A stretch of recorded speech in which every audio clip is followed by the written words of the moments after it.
calls for cabinet to support struggling municipalities, and lifeguard dies after shark attack in the Eastern Cape. With the news this hour, I'm Ayanda Gunene.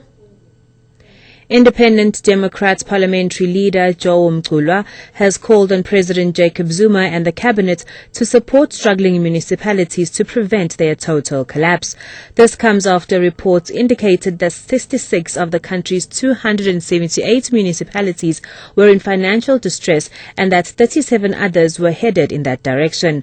Mqulwa says it's shameful that nearly 40% of the country's municipalities are facing a financial meltdown. He says his party will request the Treasury and the Cooperative Governance Department to determine the identity and detailed status of the municipalities said to be in financial distress and to come up with corrective measures.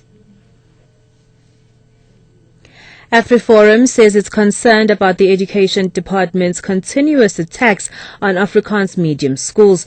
The group's Ellen Bailey has urged parents of Afrikaans-speaking children to get involved and ensure that Afrikaans medium schools remain unchanged. Bailey says AfriForum launched a campaign called Save Afrikaans Schools in order to deal with the issue. AfriForum is concerned about the fact that the Department of Education is forcing Afrikaans medium schools to accommodate English-speaking learners and thereby to become parallel or double medium institutions. We feel this is most unfair because then the Afrikaans-speaking pupils at the schools are eventually forced to also to complete their schooling in English. In order to counter this action by the Departments of Education, AfriForum has launched the campaign Red Ons Skole or Save Our Schools.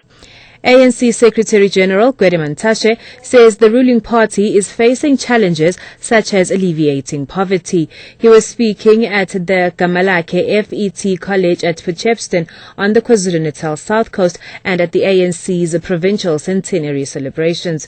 Thousands of party members, including those of the Youth and Women's Leagues, COSATU and the SACP and other organizations, are attending the celebrations.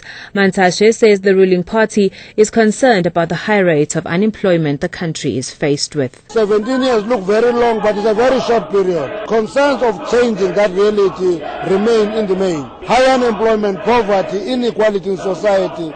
But more than that, the ability to help our people appreciate the importance of doing things rather than waiting for delivery. I'm beginning to have an allergy to this word delivery because it is creating a very passive society instead of a society that is pushing the government to facilitate certain things to happen. A 25-year-old lifeguard has died after a shark attack at Port St. John's in the Eastern Cape. Eyewitnesses say the man was badly wounded.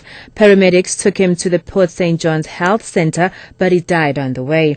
It's believed that the man fought the shark for about 5 minutes using oars.